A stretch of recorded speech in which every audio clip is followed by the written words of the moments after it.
तो आइए, good morning बच्चों। अब हम लोग अपने थर्मोडायनामिक्स के सेकंड लेक्चर को कंटिन्यू कर रहे हैं।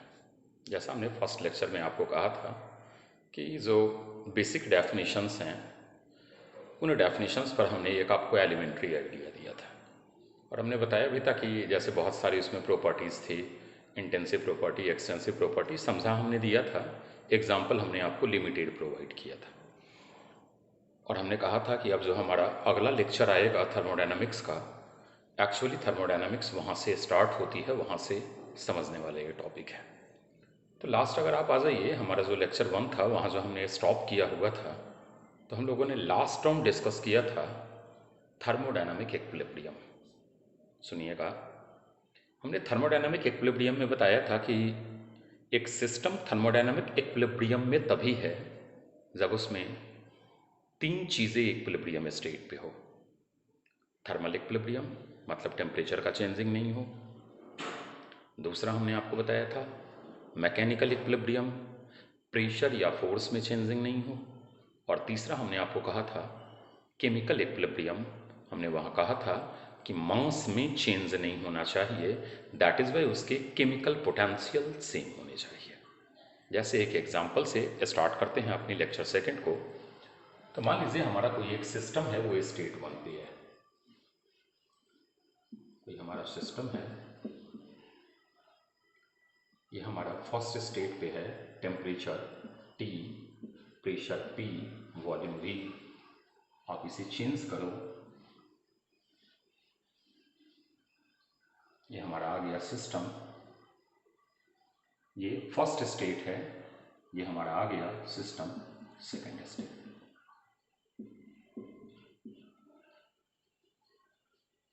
अब जो आपको एक नया टेम्परेचर मिलेगा वो T1, P1, V1 मिलेगा। मतलब अगर सिस्टम अपना स्टेट चेंज कर रहा हो तो इस स्टेट वेरिएबल्स को चेंज होना होता है। क्लियर है? प्रीवियस क्लास में हमने बताया था ये वाली बात।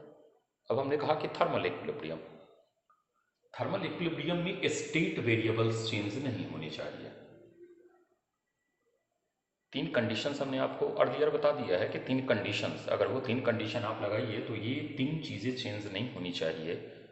और अगर ये तीन चीज़ चेंज नहीं होगा तो सिस्टम अपनी स्टेट चेंज नहीं करेगा। स्टेट का मतलब हमने कहा था कंडीशन। तो सिस्टम अपनी स्टेट चेंज नहीं करेगा, मतलब सिस्टम जिस स्टेट पे है उसी स्टेट को वो मेंटेन करेगा। Then they are called thermal equilibrium. Clear है? अब हम लोग आगे बढ़ते हैं। इसके बाद टाइप्स ऑफ प्रोसेसेस जो हमारा थर्मोडायनामिक्स में बहुत ज़्यादा यूज होने वाला है। तो कौन कौन से टाइप्स ऑफ प्रोसेसेस हैं, ज़रा पहले उसका नाम जान जाएं। तो अर्लियर आप लोगों ने सुना होगा isothermal process, isobaric process, isochoric process और एडियाबैटिक प्रोसेस।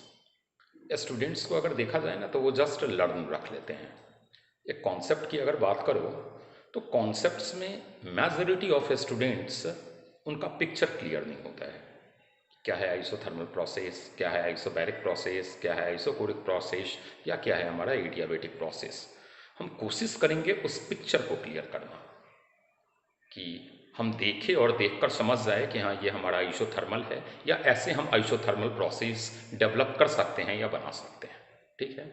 तो हम लोग टाइप्स ऑफ प्रोसेसेस पे आते हैं, जिसमें सबसे पहला है हमारा आइसोथर्मल प्रोसेस। पहले समझिएगा क्या है आइसोथर्मल प्रोसेस। हमने क्या किया है, चूना, घर में आप लोग डेली लाइफ में देखते हुएगा चूना, चूने में हमने पानी डाल दिया। होता क्या है, कुछ देर के बाद आप वहाँ पर खड़ा रहो तो आपको गर्मी फील होने लगेगा, क्योंकि वो एक्चुअली हीट एनर्जी रिलीज करता है। मतलब टेम्परेचर राइज हो गया। अगर टेम्परेचर राइज हो गया तो ऑब्वियस सी बात है कि यह आइसोथर्मल प्रोसेस नहीं है।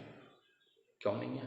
बच्चा बोलेगा कि सर अभी आपने आइसोथर्मल तो कुछ बताया ही नहीं, सीधा एग्जाम्पल पे आ गए। तो आइए पहले हम डिफाइन ही कर दें आइसोथर्मल को। Iso same, thermal heat energy, heat energy मतलब T कांस्टेंट।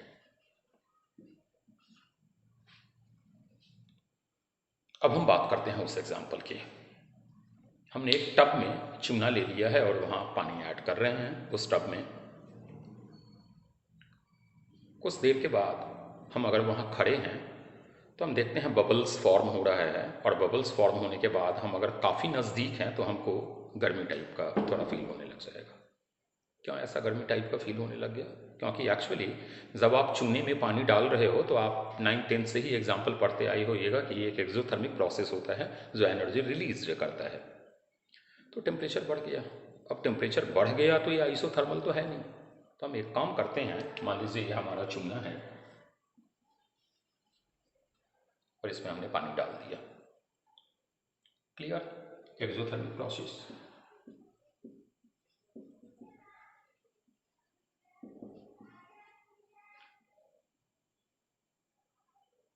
हमें टेम्परेचर बढ़ाना नहीं है। हम क्या किए, एक बॉक्स में डाल दिए और इस बॉक्स में वाटर डाल दिए।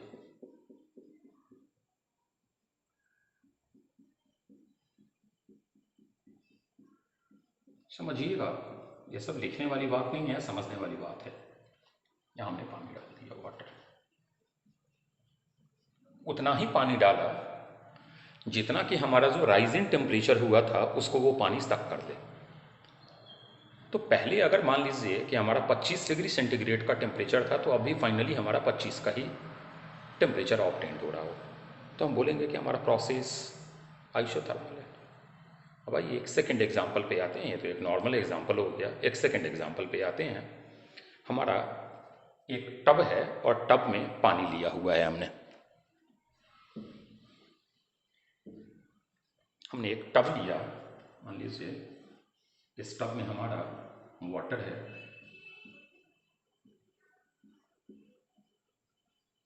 और हमने इसमें H2SO4 डालना स्टार्ट किया।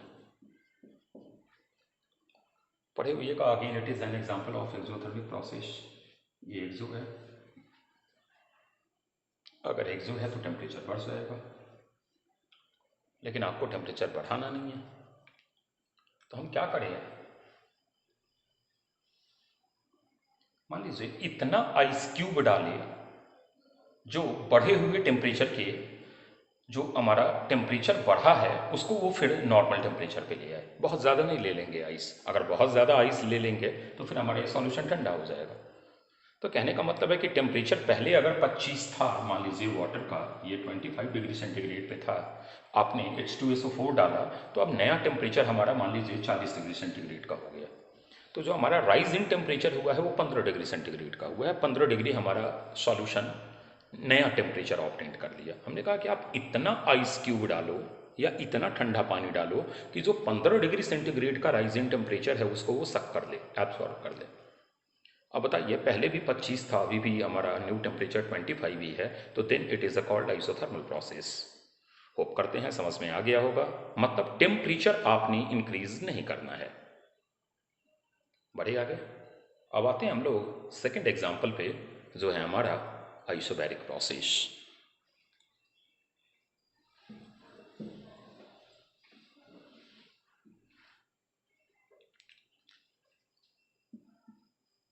सेकेंड पे हम लोग आते हैं आइसोबैरिक।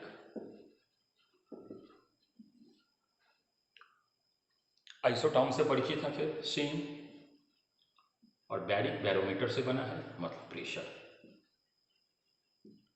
हाँ, एक चीज़ बोल दे, वो हमने बोलना भी मिस कर दिया कि आइसोथर्मल में डेल्टी जीरो होता है, मतलब चेंज इन टेम्परेचर नहीं होता है। क्लियर है? सेम प्रेशर, मतलब यहाँ पर भी प्रेशर का जो डिफरेंस आएगा, डेल पी आएगा, वो नहीं होगा। बच्चा बोला कि सर कैसे, जैसे आइसोथर्मल आपने बताया वैसे ज़रा आइसोबैरिक भी बताइए, समझ में आ जाए। तो हम बोले चलिए आते हैं। हमने क्या किया, गैस ले लिया।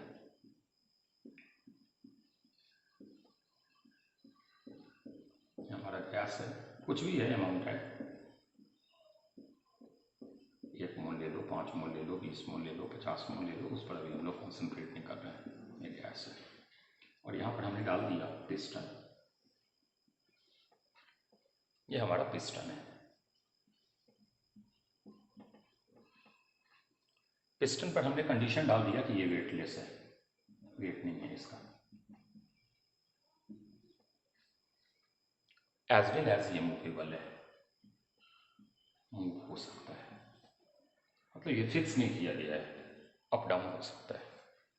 अब हमने गैस को हीट करना स्टार्ट कर दिया। Now we heat gas, now we provide heat. ठीक है, अब जैसे ही आप हीट प्रोवाइड करने लग जाओगे, गैस का प्रेशर बढ़ जाएगा, क्योंकि pressure directly proportional to temperature होता है। आपने हीट करना स्टार्ट किया, इसका प्रेशर बढ़ गया, लेकिन आपको प्रेशर बढ़ाना नहीं है, क्योंकि आइसोबैरिक प्रोसेस है। तो हम करते क्या है, उस प्रेशर को जो इनिशियल था, प्रेशर क्या होता है, गैसेस मॉलिक्यूल्स का कॉन्टिन्यूअस कॉलिजन कंटेनर की दीवार पे। तो मतलब ये जो गैस मॉलिक्यूल्स इस पिस्टन की दीवार पर या वॉल पर जो एक स्ट्राइक कर रहा है, रेगुलर कॉलिजन दे रहा है, उसके कारण प्रेशर आ रहा है, वो गैस का प्रेशर है। हमने हीट किया तो प्रेशर और बढ़ गया, क्योंकि कोलाइड होने की टेंडेंसी बढ़ गई हमारी। अब हमने कहा है कि भाई प्रेशर हमारा पहले अगर मान लीजिए P था, तो अब नया प्रेशर हमारा P1 आ गया। पहले हमारा प्रेशर जो है गैस का, वो हमने मान लिया P है। अब हीट करने के बाद जो हमारा नया प्रेशर आया है वो P1। तो ऑब्वियस सी बात है कि P1 बड़ा होगा P से, लेकिन हमको इस P1 को P बनाना है। तो हम एक काम करते हैं, इस पिस्टन को अपवर्ड मूव कर देते हैं। मान लीजिए अब ये पिस्टन नई स्टेज यहां पर आ गया, मतलब इसने इतना वॉल्यूम चेंज किया है। इतना वॉल्यूम चेंज होने के कारण जो इसका प्रेशर इनिशियल था, उसने उसी प्रेशर को मेंटेन कर दिया। तो हम बोलेंगे आइसोबैरिक। क्या बोले हैं अगेन, ज़रा केयरफुली देखिएगा। हमने पहली चीज़ बताया आइसोथर्मल प्रोसेस। हमने कहा कि आइसोथर्मल प्रोसेस में टेम्परेचर का चेंज नहीं होना चाहिए। कैसे नहीं होना चाहिए, तो हमने कहा कि पानी में आप SuSO4 डाल रहे हो, एक्सोथर्मिक प्रोसेस है, टेम्परेचर बढ़ेगा। पहले मान लीजिए पानी हमारा 25 पे है, टेम्परेचर बढ़ने के कारण नया टेम्परेचर हमारा 40 आ गया। राइजिंग टेम्परेचर 15 डिग्री सेंटीग्रेड है, हमको इस 15 को 0 बनाना है, मतलब फिर हमें 25 पर ही जाना है। हमने कहा कि आप एक बॉक्स ले लीजिए और बॉक्स में आइस क्यूब डाल दीजिए, इतना ही आइस क्यूब डालिए। अब जैसे मान लो कि बच्चा, सर ये कैसे हम डिटरमिन करेंगे, तो पहले ये एक आइस क्यूब डाला, देखा फॉलिंग टेम्परेचर कितना है, फिर दूसरा डाला, तीसरा डाला, चौथा डाला। मान लीजिए हमको एक्सपेरिमेंटली हम बहुत सफिशियंट है इस चीज़ को मेज़र करने में कि हम 25 क्यूब डालेंगे तो हमारा टेम्परेचर जो 15 डिग्री राइज का है वो फॉल हो जाएगा और वो फर्दर हमारा 25 पे ही आ जाएगा, तो हम 25 क्यूब डाल देंगे। अब 25 आपने आइस डाला, वो ठंडा है और सॉल्यूशन गर्म हो गया, तो वो क्या करेगा कि टेम्परेचर का फ्लो जो है वो हाइयर टेम्परेचर से लोअर टेम्परेचर की तरफ देगा। तो आइस क्यूब क्या करेगा, उस बढ़े हुए टेम्परेचर को, जो 15 का मैग्नीट्यूड है, उसको सक कर लिया। सक कर लिया तो आपका सॉल्यूशन जो पहले 25 पर था, अभी भी 25 पे ही आके स्टॉप हो गया। तो then we can say process is isothermal. अब हमने कहा कि आइसोबैरिक, आपको प्रेशर कांस्टेंट रखना है। कैसे भाई हम प्रेशर कांस्टेंट रखें, तो हमने कहा कि हमने एक कंटेनर लिया है, कंटेनर में हमने गैस के कुछ अमाउंट लिए हैं, हमने एक मूवेबल पिस्टन से उसको बंद किया हुआ है और गैस को हीट करना स्टार्ट कर दिया। पहले प्रेशर बिना हीटिंग के गैस का प्रेशर P था, अब जब आपने हीट कर दिया तो गैस का नया प्रेशर P1 हो गया। ऑब्वियस सी बात है P1 P से बड़ा होगा, क्योंकि आप बाकायदा गैसेस स्टेट वगैरह में इन सारी चीज़ों को पढ़े हुए हो कि हीटिंग के कारण हमारा प्रेशर क्यों इंक्रीज होता है। तो हम उन बातों को अभी वहीं छोड़ रहे हैं, लेकिन हमको P1 को P बनाना है। हाउ इज इट पॉसिबल, कैसे करें हम। तो एक बच्चा बोलेगा कि सर प्रेशर और वॉल्यूम इनवर्स रिलेटेड होता है, आप उतना ही अमाउंट में वॉल्यूम इंक्रीज कर दो तो हमारा जो बढ़ा हुआ प्रेशर P1 है वो ऑटोमेटिक फॉल होकर के P पे आ जाएगा। और हम बोल सकते हैं कि हमारा प्रोसेस आइसोबैरिक है। हम बोलेंगे बिल्कुल सही बात है। मतलब एक चीज़ आपने देखा है, आइसोबैरिक प्रोसेस में बहुत केयर करने वाली बात है कि P कांस्टेंट होता है, लेकिन वॉल्यूम इंक्रीज हो जाता है। क्यों वॉल्यूम इंक्रीज होगा, क्योंकि अगर आप वॉल्यूम इंक्रीज नहीं करोगे तो बढ़ा हुआ प्रेशर कंपनसेट नहीं होगा अपने पुराने प्रेशर से। क्लियर है। अब आते हैं अपनी तीसरी प्रोसेस आइसोकोरिक पे।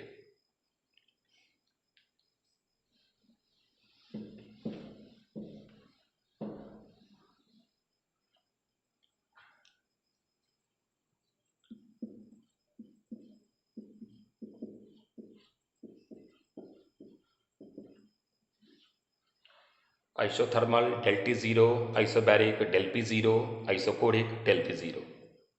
वॉल्यूम सेम होता है, सेम कोरिक वॉल्यूम।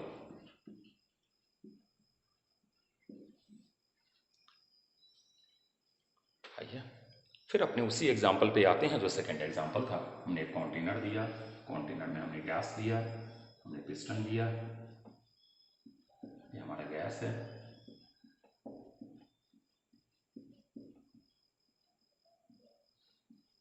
हमने गैस को हीट करना स्टार्ट किया। पहले गैस का प्रेशर P था, हीट करने के कारण नया प्रेशर P बनाया। अब आपको P1 को P नहीं बनाना है, इस पिस्टन को अपवर्ड लेके नहीं जाना है, तो हम इसको फिक्स कर दिए यहाँ पर। मतलब अब ये मूवेबल नहीं है, डज नॉट मूव पिस्टन।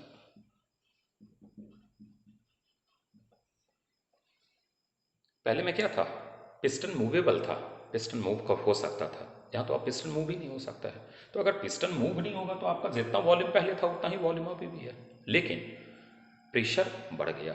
तो अगर आप आइसोकोरिक प्रोसेस में आते हो तो V तो कांस्टेंट होता है, V कांस्टेंट होने के कारण डेल V 0 होता है, लेकिन P जो है वो इंक्रीज हो जाता है। क्लियर है? बातें समझ में यहाँ तक की आ गई। अब हम लोग आते हैं टाइप्स ऑफ प्रोसेसेस के लास्ट टाइप में, एडियाबेटिक प्रोसेस क्या होता है, जरा इसे समझ जाएं।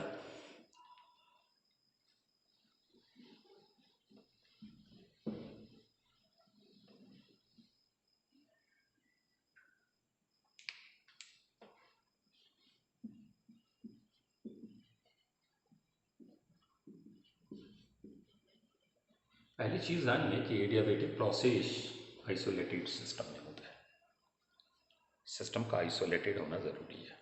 अर्लियर पढ़े हुए हैं आइसोलेटेड सिस्टम्स। अब आइए क्या होता है ये जरा जानिए। हमने कोई एक रिएक्शन लिया, मान लीजिए रिएक्टेंट प्रोडक्ट में कन्वर्ट हो रहा है। सपोज कर दीजिए एक्सोथर्मिक है, ये कंटेनर है हमारा, रिएक्टेंट प्रोडक्ट में कन्वर्ट हो रहा है, एनर्जी रिलीज कर रहा है।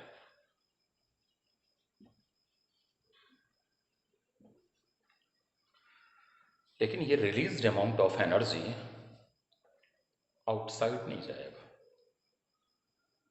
क्योंकि एक तरीके से थर्मली इंसुलेटेड है आपका। एडियाबेटिक में क्या होता है, हीट ना अंदर आता है ना हीट बाहर जाता है। तो अब जो हीट रिलीज हुआ वो तो बाहर जाएगा नहीं, तो अगर जाएगा नहीं तो वो क्या करेगा, जो इंटरनल कंपोनेंट है उनके टेम्परेचर को बढ़ा देगा। सिंपल सी बात है। क्या किया वो जरा समझिएगा। एक एक्सोथर्मिक प्रोसेस है, एनर्जी रिलीज किया। अब वो रिलीज्ड अमाउंट ऑफ एनर्जी कहीं ना कहीं डिस्टर्बेंस तो लाएगा ही। हमारा और आपका एनर्जी बढ़ जाए तो हमारा आप कहीं ना कहीं डिस्टर्बेंस तो लाएंगे ही ना। क्या डिस्टर्बेंस लाएंगे, सोसाइटी को डिस्टर्ब करेंगे, जाएंगे किसी को मार देंगे, किसी को पीट देंगे, कुछ ना कुछ, किसी का पैर हाथ तोड़ेंगे, कुछ ना कुछ तो काम करेंगे ही ना। तो सिमिलरली हमारा एक एक्सोथर्मिक प्रोसेस है और वो एनर्जी हमारे अंदर स्टोर्ड है, हम बाहर उसको रिलीज कर नहीं रहे हैं। तो हम क्या करेंगे, जो हमारा सिस्टम है उसका टेम्परेचर राइज कर गया। तो याद रखिएगा कि अगर एडियाबेटिक प्रोसेस में एक्सोथर्मिक प्रोसेस हैं तो चूंकि एडियाबेटिक प्रोसेस हीट का फ्लो सिस्टम और सराउंडिंग के अमंग होने नहीं देता है, सिस्टम आइसोलेटेड है हमारा, तो हीट का फ्लो हो ही नहीं रहा है। अगर हीट का फ्लो नहीं हो रहा है तो जो बढ़ा हुआ हीट है वो क्या करेगा, टेम्परेचर को राइज करेगा। तो राइज इन टेम्परेचर।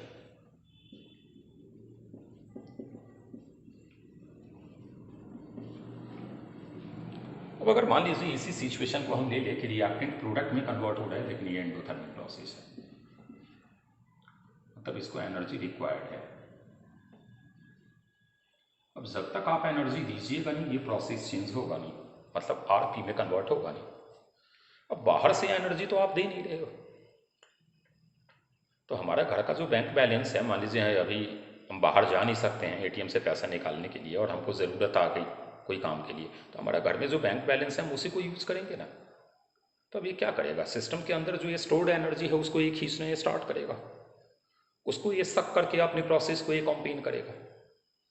ठीक है ना। हाँ, अलग बात है कि इस प्रोसेस को ये कॉम्पेन होने के लिए उसको एक्टिवेशन एनर्जी तक पहुंचना है, मतलब उतना एनर्जी अगर रिएक्टेंट इसको प्रोवाइड कर दिया तो ऑब्वियसली बात है उसका कन्वर्जन प्रोडक्ट में हो जाएगा। अब उसने क्या किया है, सिस्टम से एनर्जी सक किया है तो टेम्परेचर डाउन होगा। तो याद रखिएगा कि इसमें डिक्रीज इन टेम्परेचर होता है।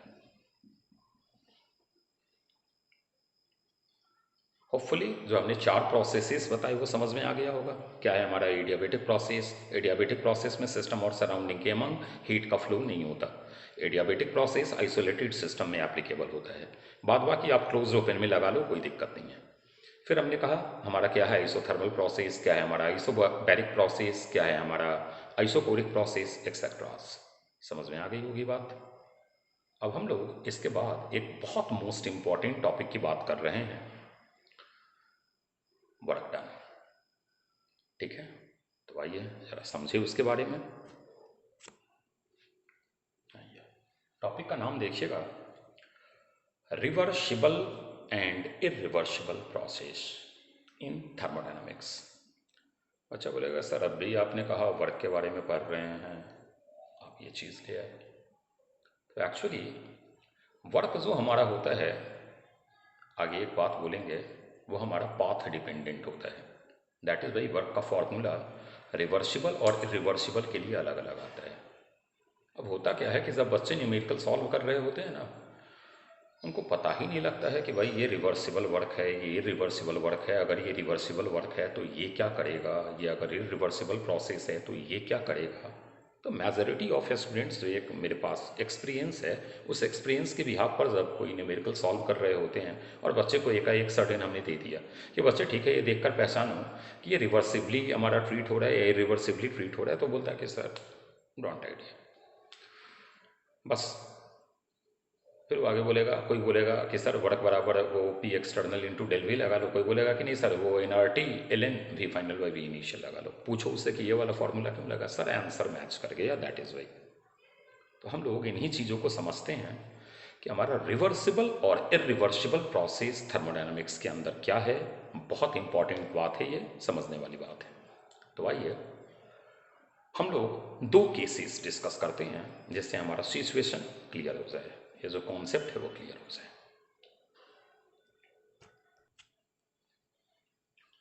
बहुत केयरफुली केस फर्स्ट पे आइएगा। हमने एक मूवेबल पिस्टन लिया हुआ है, मूव होने वाला है, इसके अंदर गैस लिया हुआ है। हमने मान लिया कि गैस का प्रेशर P है। बेटर तरीके से समझ सके इसलिए हमने कहा कि वो 100 यूनिट है। इस पिस्टन पर हमने क्या किया, इक्वल वेट का ABCDEFG स्टूडेंट को बैठा दिया। उसके कारण ये पिस्टन अभी स्टॉपिंग मोड में है, रुका हुआ है। इसका मतलब कि इनवर्ड और आउटवर्ड जो फोर्स लग रहा है वो 100 यूनिट से काउंटर बैलेंस्ड है। मतलब गैस अपवर्ड प्रेशर लगाएगा 100 यूनिट का, तो पिस्टन बैठे हुए स्टूडेंट के कारण डाउनवर्ड प्रेशर लगाएगा, वो भी 100 यूनिट का है। पिस्टन रुका हुआ है। बातों को केयरफुली सुनिएगा क्योंकि इसमें लिखने वाली कोई बात नहीं है, समझने वाली बात है। अब हम एक केस उठा लिए। हमने कहा कि भैया 2 4 6 7 स्टूडेंट्स बैठे हुए हैं, सातों स्टूडेंट्स को रैंडम उठा लो। सातों स्टूडेंट्स को एक ही बार में रैंडमली पिस्टन पर से हटा दो। जैसे ही आप हटाओगे तो ये 100 यूनिट का प्रेशर जो अब टोटल लग रहा था वो 7 स्टूडेंट के हटने के कारण कम जाएगा, मतलब गैस का प्रेशर बढ़ जाएगा। गैस का प्रेशर बढ़ेगा तो गैस सडन पिस्टन को अपवर्ड ले जाएगा। अब ऐसा नहीं है कि अपवर्ड इनफाइनाइट टाइम जाते जाते पता लगेगा कि यूनिवर्स में चला गया, नहीं। ये वहां जाकर के पिस्टन रुक जाएगा जहां पर पिस्टन पर इनवर्ड लगने वाला प्रेशर और गैस का जो आउटवर्ड प्रेशर है वो दोनों एक दूसरे को काउंटर बैलेंस कर ले। मतलब ड्राइविंग फोर्स जो है और जो एक्सटर्नल फोर्स है वो एक दूसरे को काउंटर बैलेंस कर ले। प्रोसेस क्या हुआ है, काफ़ी तेज हुआ है या स्लो हुआ है, तो आप बोलोगे काफ़ी फास्ट हुआ है। तो अर्लियर आप जानते हैं कि रिवर्सिबल प्रोसेस फास्ट होते हैं। Clear, this one is your irreversible process. Hopefully समझ में आ गया होगा। क्या किया हमने कि भाई हमारा ये चैम्बर में कंटेनर में गैस रखा हुआ है, एक मूवेबल पिस्टन है, पिस्टन के ऊपर हमने ये स्टूडेंट्स को बैठा दिया। स्टूडेंट सबका वेट इक्वल है, सेम वेट का है। गैस हमारा 100 यूनिट का प्रेशर लगा रहा है। अभी ये स्टूडेंट्स बैठे हुए हैं, इसके कारण पिस्टन अगर डाउनवर्ड या अपवर्ड नहीं जा रहा है तो हम बोल सकते हैं कि जो प्रेशर गैस के कारण अपवर्ड लग रहा है और पिस्टन जो डाउनवर्ड प्रेशर लगाएगा वो काउंटर बैलेंस है, इसीलिए हमारा पिस्टन रुका हुआ है स्टॉपिंग पोजीशन पे। हमने कहा कि ठीक है, अच्छी बात है। अब आप क्या करो कि जितने नंबर ऑफ स्टूडेंट्स हैं उनको सडन रिमूव कर दो पिस्टन से। तो आप बोलोगे कि यार सर आप सडन रिमूव करो तो हमारा पिस्टन अपवर्ड मूव हो जाएगा। अब कोई बोलेगा कि सर क्या ये अपवर्ड मूव होते होते एक ही बार स्काई में चला जाएगा क्या, यूनिवर्स में? तो कोई बोलेगा कि अरे यार अच्छा होता हम अकेला बैठे रह जाते, पूरा यूनिवर्स घूम के आ जाते या यूनिवर्स में ही रह जाते, अच्छी बात है, पढ़ाई का टेंशन दो। तो ऐसा नहीं होगा कि ये आपका इनफाइनाइट डिस्टेंस ट्रैवल कर लेगा, नेवर। ये पिस्टन वहां जाकर रुक जाएगा जहां पर पिस्टन जो इनवर्ड प्रेशर लगा रहा है और गैस जो आउटवर्ड प्रेशर, क्योंकि जब ये पिस्टन अपवर्ड मूव करेगा तो जरा सोचिएगा, वॉल्यूम बढ़ेगा, वॉल्यूम बढ़ेगा तो गैस का जो प्रेशर 100 यूनिट है वो कमेगा, फिर और ऊपर गया और कमेगा, 100 और ऊपर गया और कमेगा। मतलब अल्टीमेट करते करते मान लीजिए कि अब पिस्टन पर अगर एक एटमॉस्फेयर का मात्र एक्सटर्नल प्रेशर डाउनवर्ड लग रहा है तो जहां गैस का प्रेशर एक एटीएम के बराबर हो जाएगा, क्योंकि वॉल्यूम बढ़ रहा है तो गैस का जो इंटरनल प्रेशर होगा वो ऑटोमेटिक कमेगा। तो जहां वो एक एटीएम के प्रेशर को काउंटर बैलेंस करेगा, पिस्टन वहां पर आकर स्टॉप हो जाएगा। आपने कहा कि सर प्रोसेस काफी रैपिड हुआ, काफी फास्ट हुआ।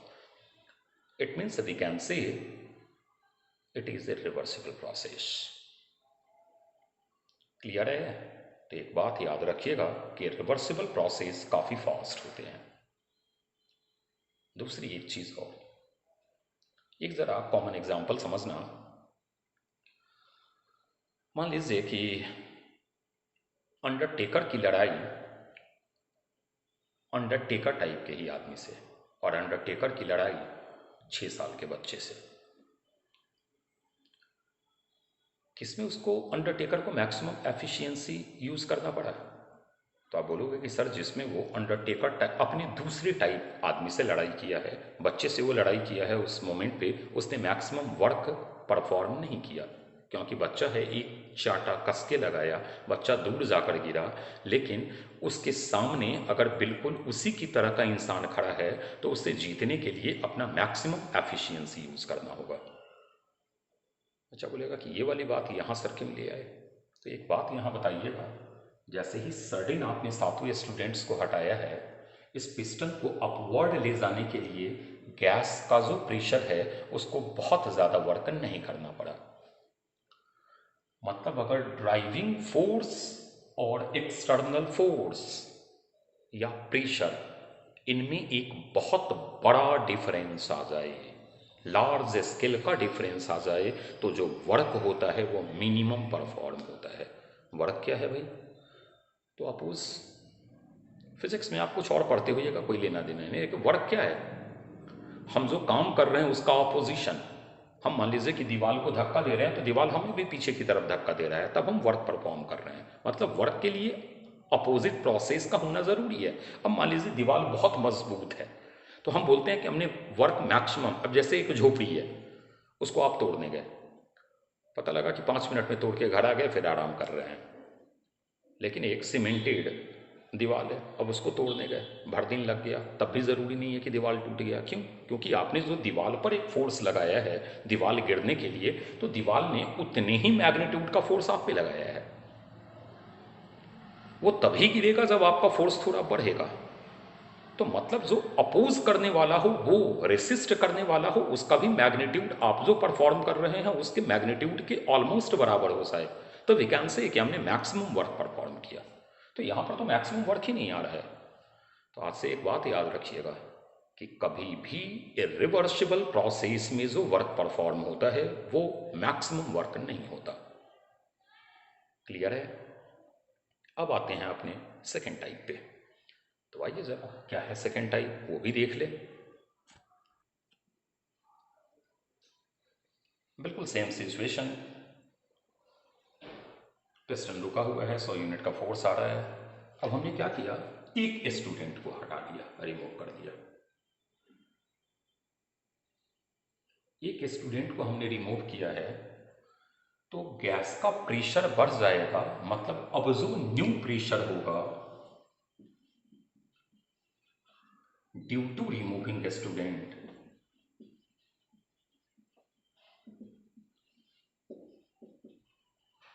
मान लीजिए हमारा 98 यूनिट का आ गया। पिस्टन डाउनवर्ड फोर्स लगाएगा तो डाउनवर्ड वाला फोर्स कम गया और अपवर्ड वाला फोर्स बढ़ गया, तो पिस्टन स्लाइड ऊपर जाएगा। स्लाइड फिगर हम सामने बना रहे हैं, देखिएगा। पिस्टन हमारा स्लाइड ऊपर गया, मतलब पहले पिस्टन यहां था,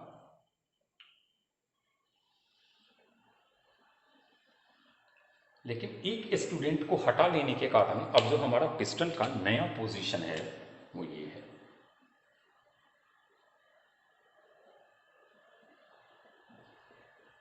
क्योंकि मात्र 2 यूनिट का प्रेशर हमारा डिफरेंस है।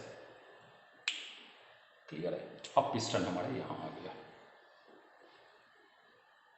पहले ये था, अब यहां चला गया, पिस्टन स्टॉप हो गया। अब फिर उस एक को आप बैठा दीजिए, फिर 100 का, फिर पिस्टन डाउनवर्ड यहाँ आके स्टॉप हो गया।